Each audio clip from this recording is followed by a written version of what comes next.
يا حسين حسين حسين يا حسين حسين حسين يا حسين حسين حسين يا حسين حسين حسين أنت إمامي إليك انتمائي منك قريب في كربلائي في كربلائي.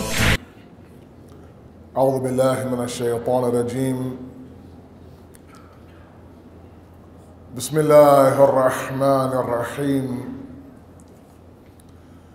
الحمد لله الذي لا يبلغ مدحته القائلون ولا يحصي نعماءه العادون ولا يؤدي حقه المجتهدون، الذي لا يدركه بعد الحمم ولا يناله غوص الفطن، ثم الصلاة والسلام على أشرف الأنبياء والمرسلين، حبيب قلوبنا وطبيب نفوسنا وشفيع ذنوبنا، سيدنا ومولانا أبي القاسم محمد.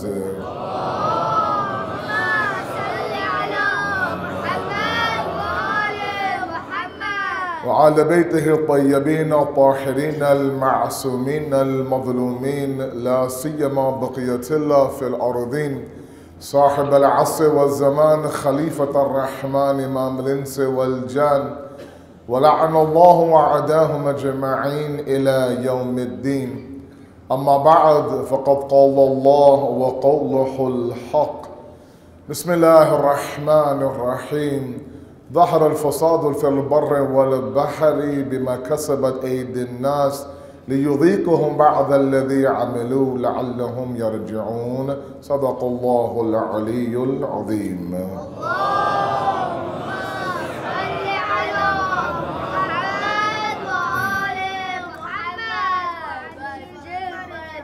The Islamic perspective on minimalism has been our topic. Tonight is lecture number 9. Alhamdulillah, we have had many discussions in my time here with all of you, and the Ashra is slowly coming to an end. And up until now, the attempt has been, the niyat has been really to change the way that we look at life in general, to adopt this life of a minimalist, to understand at the level of consumption that we do, to be sustainable consumers, to be conscious consumers, individuals who don't need to find contentment in our possessions or need to redefine our worldview. And the past few nights we have looked at this concept of minimalism through the eyes of attachment, through the eyes of the desire. And last night we made a connection between preparing ourselves for the arrival of Imam Hujjah and this life of minimalism. I have 2 more lectures on this topic with all of you tonight and tomorrow. My last official lecture will be the day after Ashura, being on Wednesday. Well, we'll kind of conclude the topic in general, but these 2 that are remaining are crucial. Going along with my flight path example, we're now of course descending onto our destination, and we saved these last 2 discussions to be those that, according to me, are the most critical. I've been using a term throughout these 9 lectures called conscious consumption, and while I've done my best to kind of define the idea of consumption and possession, what I think I have yet to define is the idea of consciousness.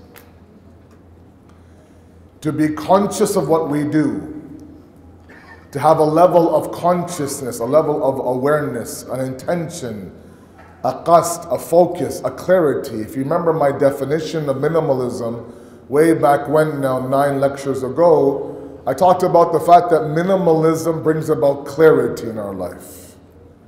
A focus, a purpose, a destination really. And the reason why it does that, because it forces us and moves us towards a level of being conscious individuals, being present individuals, knowing exactly why we're doing what we're doing and not mistaking it for anything else. In this era, in this life that we live in, where there's a lot of hustle and bustle and just to kind of make ends meet, we're running around. To be present at all times, to be conscious of what we're doing is essential. If we're not conscious or we do things subconsciously as muscle memory, we end up making decisions that later on we regret. Or we end up living a life that really we have no business living, as I've been talking about now for the past 9 nights. Islam has identified consciousness as the niyat in Islam, as this qasd, this intention that we have behind everything that we do. And all of you have heard the various traditions about the importance of niyat and intention. You know that it is referred to as the various traditions say, as the ruh of the ibadat, as the spirit of the worship. It could be that one act of worship could either lead towards Allah or move us away from Allah, simply based on the intention. It could be that 2 people are performing the exact same act. One has an immense reward, one has an immense punishment. Exact same physical act, but two different niyats, 2 different level of consciousness. You don't know why you're doing what you're doing, or you incorrectly do what you're doing. And so naturally tonight I want to look at this idea, this concept of consciousness, to be present in the moment through various dimensions and various ayat in our hadith, like I like to do, to make us understand that in this era where really we're being distracted and bombarded by distractions, to refocus, regain our clarity, and once again be conscious individuals. Sallu ala Muhammad wa ali Muhammad.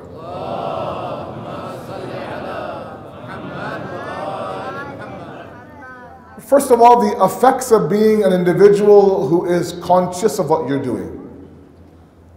Our Holy Prophet Muhammad Mustafa sallallahu alayhi wa alihi wa sallam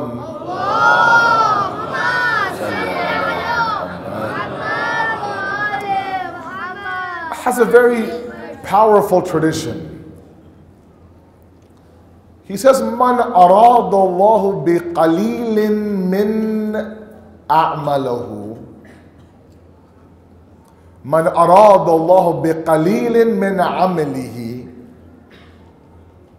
That very small act, the qaleel act that we do, but we do it with what? Man arada Allah, with the irada and the will and the consciousness of God. Hatta a very small act, right? بِقَلِيلِ مِنْ عَمَلِهِ. Allah takes that small act, أَظْهَرَ اللَّهُ أَكْثَرُ, takes that small act and makes it into a monumental act in the eyes of the people. Meaning, an act that I've done that's very small, perhaps to me is very, an everyday, mundane, minute act, albeit a good act, amal khair. I don't do it for anybody else, I don't do it to show, I don't do it, for recognition or for anything. I do it for Allah, fi sabilillah. Allah takes that act and He makes it an avenue for respect amongst the people for me. Then the hadith goes on, Man arada an-nas bi-kathiri min amalihi.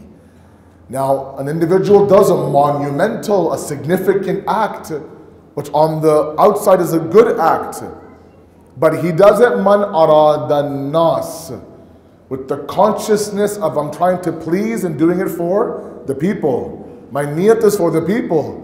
Allah takes that kathir act, yuqalliluhu, and makes it qaleel in front of Him. Meaning this act that this person thought, if I just do this one act, I'll gain the shu'rat and the fame and the respect and the izzah from the people. Allah takes that act and makes it insignificant in the eyes of the people. All based on what? Irada. All based on this intention, this consciousness of God inside of our acts. The very first discussion I had on the 2nd of Muharram was the idea that minimalism forces us to redefine our GPS destination, correct? That cannot change. Everything we do is to get to that destination. Now, full circle, right? 9 lectures later, the exact same thing happens in this hadith. That even if it's a small, minor act, if it's for the right destination, it becomes monumental for you. That's why Imam Ali says, what's better than the amal khair is the amil khair. What's better than the fi'il is the fa'il. What's better than the actual good deed is the doer of the good deed. Because he's taken that good deed and he's made it a proper conscious decision to do it for Allah. And what's worse than the evil deed is the doer of the evil deed, because there was a conscious decision to do that evilness. So consciousness, niyat, intention, irada, all of it together can either cause to make or break the amal. So sometimes we think that we're going along the path of good, and I have a beautiful reward waiting for me. Meanwhile, on the day of judgment, we'll be handed the book of deeds, we'll look through it, and we'll complain to God that, God, there's pages missing in this book. There's deeds missing in this book. I did this deed at this place, and this deed at that, at this date. And the response will come say, no doubt you did it, but you didn't do it for me. So go seek the person or the people you did it for and ask them for your reward. This is a book of deeds you did fi sabilillah, for me. One of the biggest challenges that we have, all of us, young or old, is true ikhlas inside of our actions. To be present and to be conscious of God in everything that we do. There always seems to be an element of the nafs inside everything that we do. Be it the fact that if I do something good, I want a plaque put up somewhere, or if I'm a teacher at some school and it comes time for awards day, I want my name called for me to come up and be recognized. If I don't, then oh, there's hangama and qayamat. That you missed my name on the list of teachers. Where's my plaque for my donation? Because I want that appreciation, I want that talia, I want that shabash, I want that pat on the back. And that element of nafs might be enough to corrupt and stain that act that really was for the sake of God. Imam Jafri Sadiq alayhi salatu wasalam, Allahumma salli alayhi.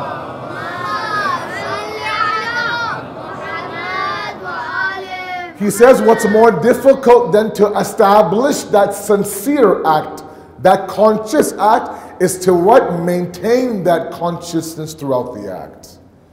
That's very difficult. It's very difficult to do that. Because after a while the nafs comes in, shaitan comes in, oh, you know, you have so much fame and your name is plastered everywhere. It feels good. Yes, it does. If you continue to do it, you'll have even more fame and more izzat. And we take the izzat that belongs to Allah and we begin to what? Keep it for ourselves. That now I'm in charge of my own izzat. And I do it subconsciously, but without Allah. And now, of course, the act is, the sincerity is gone. So being conscious of what we're doing, being present at all times of what we're doing and why we're doing it, keeping that destination in mind is key to what I'm trying to establish these past 9 nights. Because consciousness now breeds a number of things. When you are conscious and you are aware of what you're doing, then it obviously gives life to a number of things that are very critical in the building of minimalism. There's a long list. I'll mention 2 things. The first thing it does is that it teaches us self-discipline. And with self-discipline, 2 things come about. Number 1, we understand our limits, our hudud.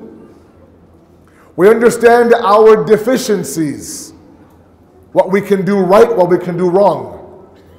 And once we identify those limits inside of me, I don't travel outside those limits. Overconsumption, consumerism, materialism only happens inside of us when I haven't properly identified my limits. I begin to live a life outside of me. And one thing that minimalism crushes is dualism. This duality we live by. where on one side I present life A, but really inside my home I have life B. And this, this two lives that I live in front of people, sometimes it's very, very daunting. I present a life like this, but in reality I know inside of me, my life is something else. After a while, that leads to mental health issues, anxiety, depression, stress. You end up now exceeding your limits and entering a world that you have no business entering, because you weren't conscious of what your limits were. Embrace those limits. You don't need to compare to everybody else. One of the biggest mistakes that shaitan made, that we make sometimes, it was comparison. Ana khayrun minhu, I'm better than he is. That was his downfall. That was what triggered his ego. That's what blocked him from doing sajda in front of Adam and breaking the law of Allah. And we have mastered the art of comparison between my life and her life, my life and his life. And not knowing they have their limits, I have my limits. They have their struggles, I have my struggles. They have their test, I have my test.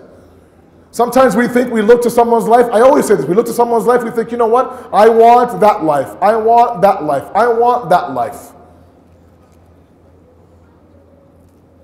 And sometimes we don't understand that while I'm looking for person A, wishing that I had their life, there's 10 other people looking at me, wishing they had my life.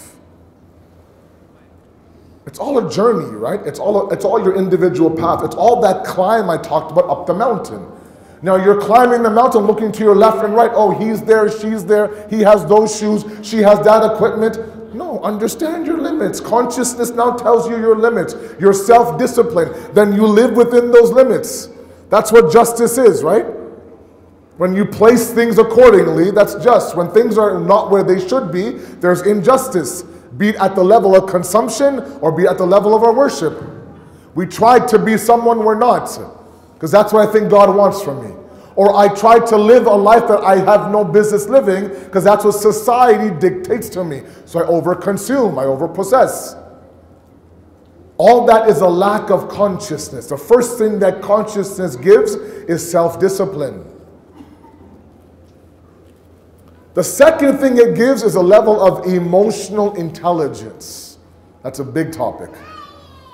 A huge topic. An entire ashra on emotional intelligence. What I mean by that is this. Sallu ala Muhammad wa ala Muhammad.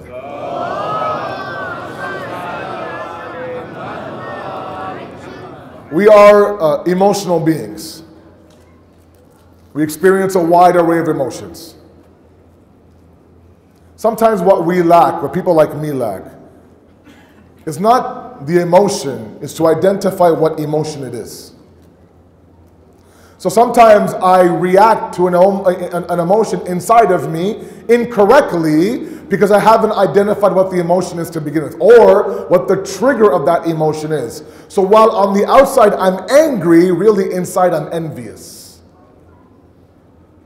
Or if on the outside, let's say I'm scared, really on the inside I'm sad and grieving. So I'll treat the fear, but not the sadness. I'll treat the anger, but not the envy, and chaos ensues. Like sometimes, you come home from a very, very rough day at work, and you come home and you're huffing and you're puffing and you're angry, you're slamming doors and you're stomping your feet. When men get angry, we become a little bit childish, right? Don't look at me, don't talk to me, you're frowning, you're angry. And the first question your wife asks is, did you have your lunch today? Did you eat your lunch today? And you said, no, I skipped lunch. And she says, well, you're not angry, you're just hangry. That's all you are. You're hangry. So now you're upset, you're fuming, man, and one mandazi, and all of a sudden everything is fine. Everything's great now. It was all what? It was all hunger. You were angry because you couldn't eat. Now, if you had treated the anger without the mandazi, you would have made some foolish decisions. Sometimes a lack of emotional intelligence leads to what? Leads to unsupervised decisions. We're not conscious of our emotions. We're not present at the moment. And so we are treating an emotion that wasn't there to begin with. I'll give you a very simple example. Let's say, for example, you're somebody who's always wanted to be an author of a book, a children's author, let's say, for example. Okay? And I'm leading towards a Quranic discussion in a moment. And let's say you hear that somebody in your community has just written a Islamic kids book. Okay? And, you know, mashallah, it's a fantastic book, and she's getting praise for it, and the Tabligh bookstore is selling it, it's selling out, and there's hashtags, and there's posts, and it's going viral, this book. And everyone is celebrating, everybody's so happy for you, but you're cringing on the inside. And you start to lash out at her. Inside of you, you think, oh, look at her, she's walking around, this and that, she doesn't deserve this. And you're upset and you're angry, and it doesn't allow you now to be happy for her. Why? Because your dream has always been to be a kid's author. But you got married too young and had a kid right away. And the business of life caught up to you, and this dream was left unfulfilled. Now you're angry at her, but really you're what? You're resentful towards the fact that life took you somewhere else. You don't treat the resentment, you continue to be unhappy with her. There are some people that no matter who you talk about, they have this look on their face like everyone is the bad guy. You talk well of somebody and say, oh, you don't know them like I do. Let me tell you about them.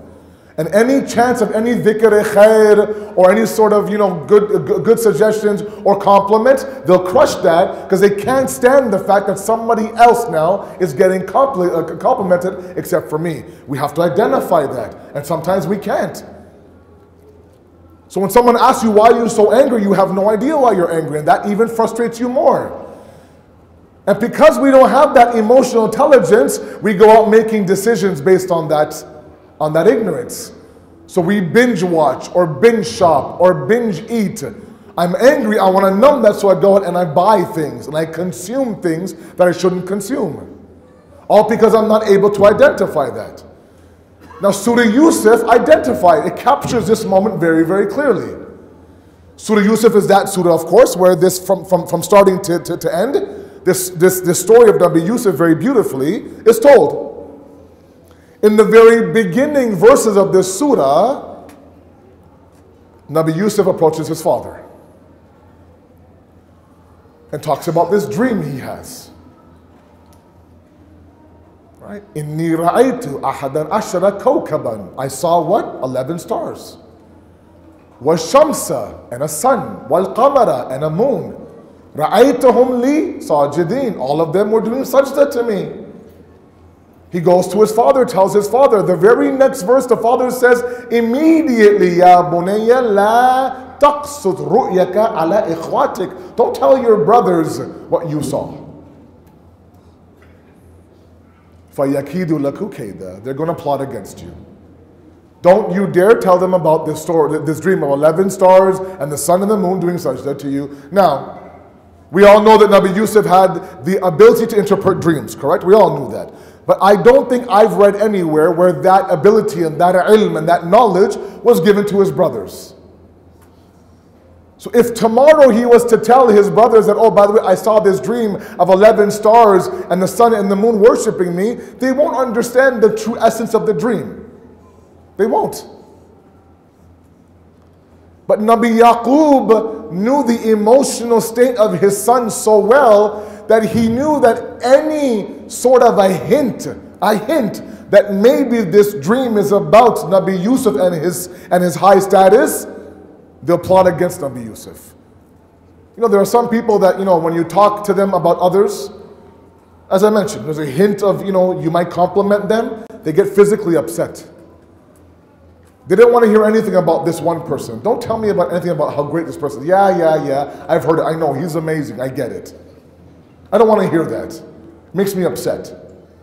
That's how the brothers of Nabi Yusuf were. Not all of them were towards Nabi Yusuf. And Nabi Yaqub understood that. Had the emotional intelligence of his sons. Why do I mention that? Because this entire movement of minimalism is a family system. I'm not asking the wife to be a minimalist and the husband not to be. Or the kid to be minimalist and the parents not to be. No, it has to be a collective family unit, movement towards Allah. 4 of you, 5 of you, 8 of you, together towards Allah. Where you have to identify the emotional intelligence of each other. You have to be able now to help your wife identify her emotions, and vice versa. Understand what the triggers are of your son, or your daughter, or your father, or your mother. Here Nabi Yaqub is telling Nabi Yusuf, I know my sons very well. Even if the dream might hint at the fact that you're being complimented or elevated, they will plot against you. So he said, don't tell them. Now you'll tell me that, look, ultimately they grabbed him and they put him in the well. So it didn't matter. That's a different story altogether. They didn't do it because of the dream. They did it because of something else. Their envy and their jealousy. But when Nabi Yaqub was able to identify that emotion and warn Nabi Yusuf, don't do this in terms of the dream, he was able now to avoid any sort of chaos. When we are emotionally intelligent, and there are some of us who are very emotional beings, and we show our emotions on our sleeves. When we lack that intelligence, we end up making decisions that don't involve the conscious. And we end up making these decisions that don't lack any intellect or reasoning. End up living a life that's outside the scope of our limits. Because we don't have that consciousness. And Islam and the Quran and Allah subhanahu up and down the deen always says, look, be conscious of what you're doing. I mentioned this in the khutbah on Friday. The Holy Prophet's beautiful advice to Abu Dhar was what? Oh Abu Dhar, attach a niyyah to everything that you do. Meaning what? Attach consciousness to everything that you do. Let me use today's verbiage. These are all concepts that were 1400 years old already. The West now has wrapped it up nicely in a bow and said, oh look what we found. It's all Islamic discussions. It could be that something that is mubah in nature becomes mustahab. And look, we have classifications of amal, 5 of them, correct, in the deen. Either something is wajib or haram or makruh or mustahab or mubah, correct? There are those things that you have to do, those things that you cannot do, those things that you should do, those things that you should refrain from. And then mubah is those acts that don't fall to any of the 4, right? Random everyday acts. Like buttoning your shirt, for example. Putting on your glasses, for example. Opening the door, for example. Those are mubah acts.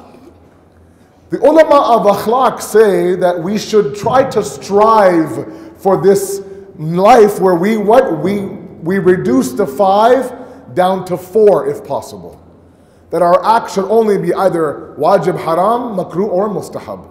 The mubah is gone. By what? By attaching a niyyah to even everyday mundane acts. Such that that mubah act becomes a mustahab act.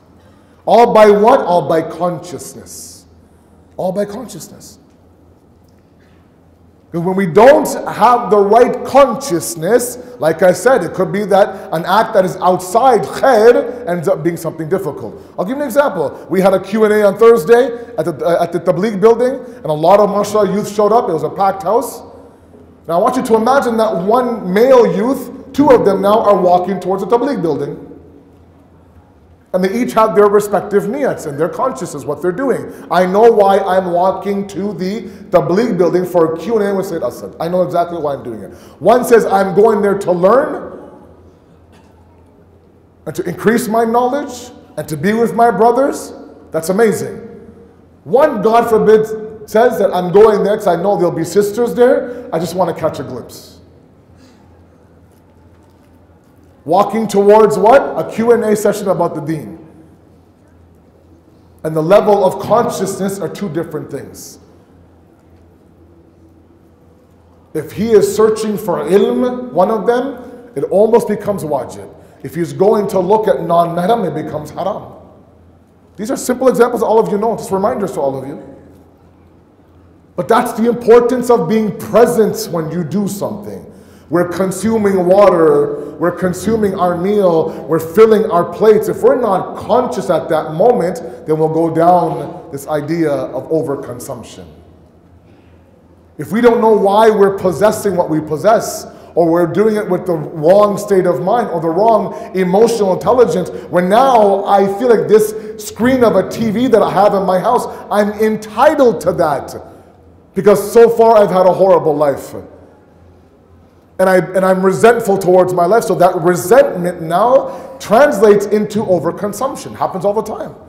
My time, Malana. I've sacrificed and sacrificed for my husband, for my wife, for my kids, for my in-laws. All that is now gone. It's my time, so let me now go crazy.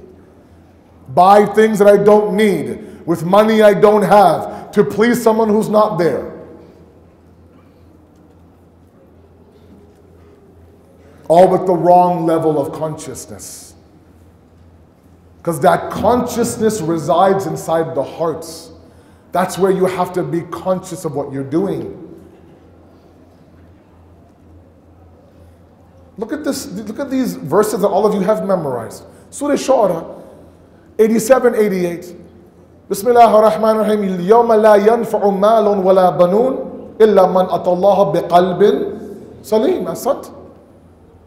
We have it memorized, but stop and think, what is God telling you on that day, the day of judgment? Two things will be of no benefit for you. Mal, banun. Wealth and property and your children. Two things that we die for in this world. Two things that we get up in the morning for in the world. Two things that we work our tail off for. These two things. And God's saying, oh, by the way, these two things that you're dying for, no benefit.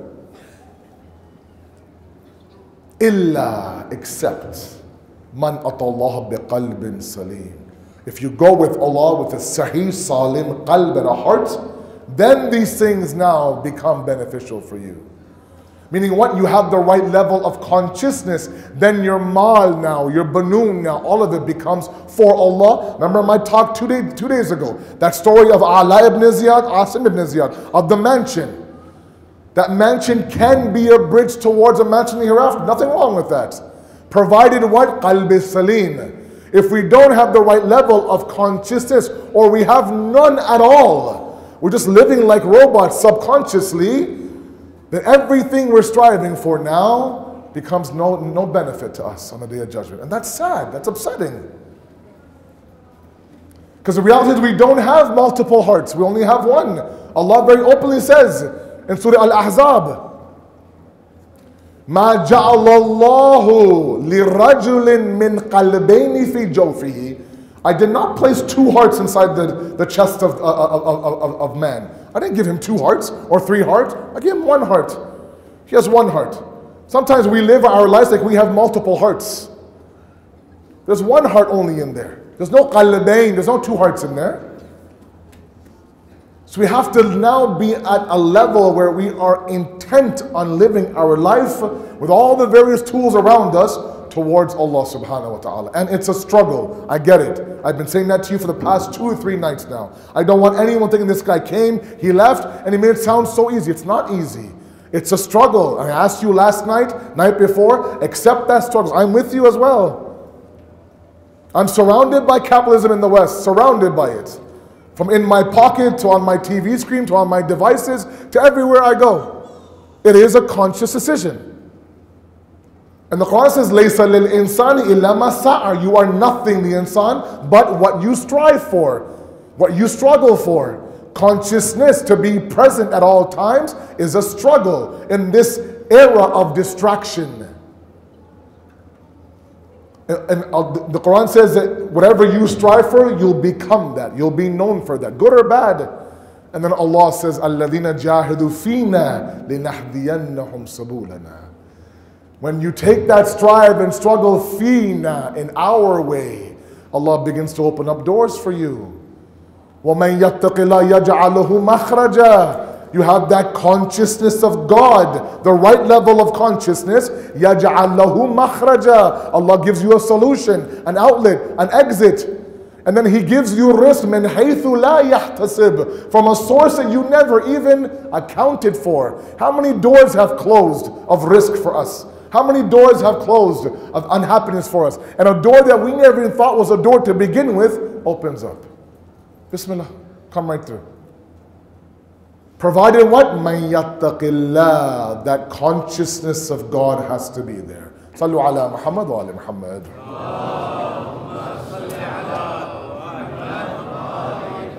Be present in everything that you do. Be conscious of everything that you're doing. Even those everyday mundane acts. Yes, I get it. It's very, very hard, but at least let's put forth an effort.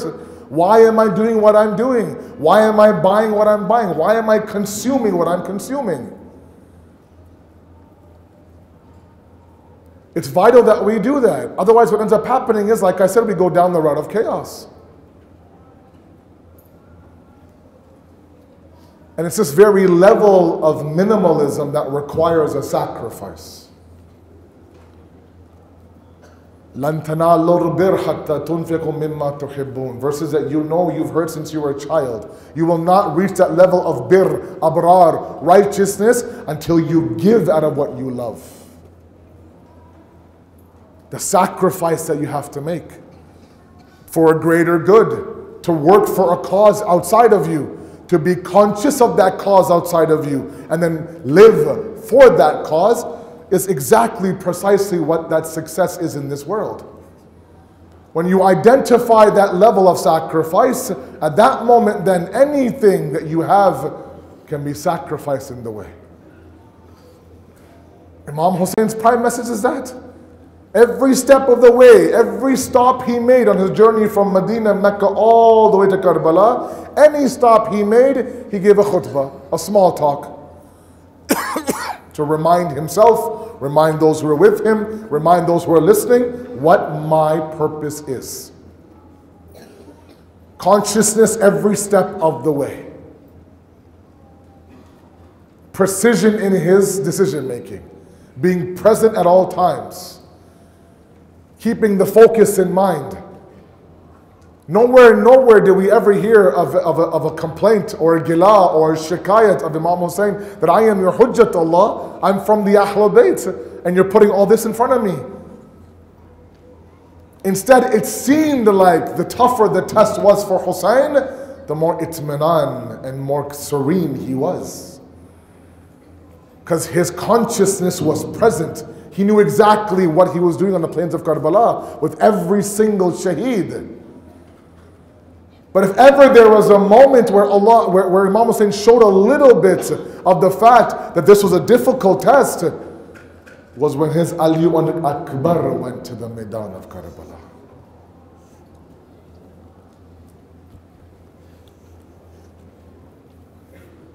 It's a very difficult mas'ala.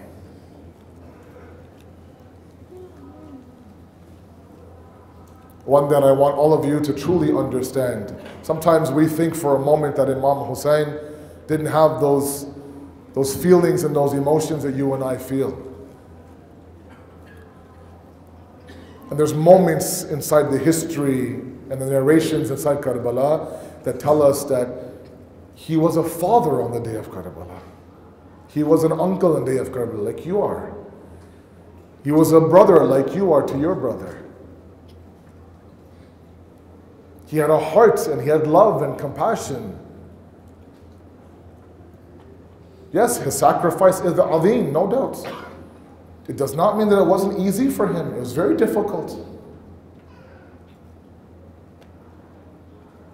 And the one shahadat that almost killed Imam Hussein was Ali Akbar. You know, when you see these young kids reading a noha in a jalus somewhere, or a program somewhere, or in a main hall downstairs, you know, and they're standing on the stage and they're reading a noha or a marsiya or giving a speech or reading the Quran, whatever the case may be, somewhere close by that child by that stage is who? Is the father of that child. And he's glowing, right? So much pride. That's my son reading the marsiya, my son reading the noha, my son carrying the alam, my son giving that speech. He had this pride. People will come to him and, oh, mashallah, your son read so well. And he's like, oh, thank you, pray for him, blah, blah, blah. Just immense pride. The morning of Ashura, when Imam Hussein heard that adhan of Ali Akbar, there wasn't a sense of pride there. That's my Ali Akbar. There would be lineups outside the door of Imam Hussein in Medina just to catch a glimpse of Ali Akbar. Because he was khulqan and khalqan a shabi, a resemblance of Rasulullah. When they remembered Rasulullah, they would go to the house of Hussein. There was a glow about him, an energy about him. And now this love and this heart of Imam Hussein is standing in front of him, says, Baba, the ashab are gone, the companions are gone, the family is left. Give me ijazat. Give me permission to go and sacrifice my life. Do we stop and fathom the idea that Imam Hussein now is being asked by his young son to go and give his life, to know that I will never see my Ali Akbar again? But the level of emotional intelligence, the level of the consciousness of what he was doing and why he was there for, immediately he gave permission. But he said, Ali Akbar, you must go see your aunt Zainab before you go to the Maidan of Karbala. Traditions say that Ali Akbar went to the khayma where the women were to say his al-wida and khudafis and goodbyes. And reports say that the khayma would open and close many, many times. That whenever Ali Akbar wished to leave the khayma, another woman would stop him and say, you are the one that would remind us of Rasulullah. Ali Akbar comes out now, and now Imam Hussein is there to mount him on the horse. My fathers who have young sons inside your homes, take your hearts at that moment now where they embrace. Imam Hussein wraps his arms around Ali Akbar. He cries, Ali Akbar cries. Ali Akbar cries, he cries. Mounts him on the horse. He says, you're going now, my son, go. If you can, every so often as you're riding into the Maidan of Karbala, just turn your face a little bit to show me your face. As you're going towards your shahadat and martyrdom, I can see your face one last time. Ali Akbar now rides into the Maidan of Karbala, but he could sense that there's somebody behind him. He stops the horse, looks behind him. A 57-year-old father is running after the horse. Ali Akbar gets down, picks up his father, hugs him. Baba, you gave me ijazat, Baba. You gave me permission, Baba. He begins to cry, Ali Akbar, if only you were sahib awlad, if only you had children like I have in you, you would know how difficult this moment is for me. This was his son. His beloved son. Ali Akbar roars into the Maidan of Karbala. Ana Ali ibn al-Husayn ibn Ali. I am that son of Hussein, the grandson of Ali. Begins to fight and begins to now kill one by one by one. And as always, they would surround him. They would ambush him. One riwayat says that one mal'oon comes from behind Ali Akbar and strikes him in the chest with a spear and breaks the handle off. Ali Akbar now begins to fall from the horse. Alayka minni salam, ya abata. He begins to fall from the horse. Imam Hussein goes running inside the Maidan of Karbala. There's khak in the air. At one moment, some narrations say that Imam Hussein says, Ali Akbar, tell me where you are. Tell me where you are. My vision is going. Aina Ali Akbar, where are you? He says, I'm here, Father. He would go. With every other shaheed, Imam Hussein would place the head of that shaheed on the lap of Imam Hussein. But this was Ali Akbar. It was different. He took the cheek of Imam Ali Akbar and put it against his own cheek. Baba, there's pain in my chest, Baba. There's blood pouring from my chest, Baba. Imam Hussein lays down Ali Akbar on the plains of Karbala, his hand on his chest. He says, Ya Bunayya, remove your hand. He sees the spear lodged inside the chest. My Mawla Hussein attempts now to take the spear out of the chest.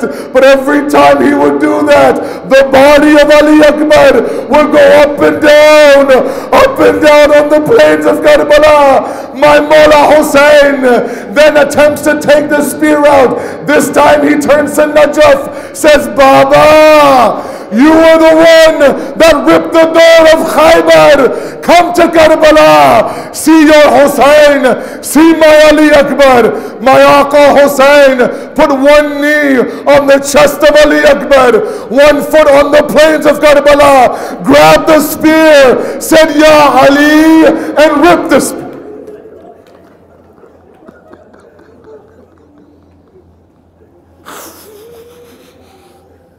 سيعلم الذين ظلموا أي منقلب ينقلبون إنا لله وإنا إليه راجعون. مات من حسين يا حسين.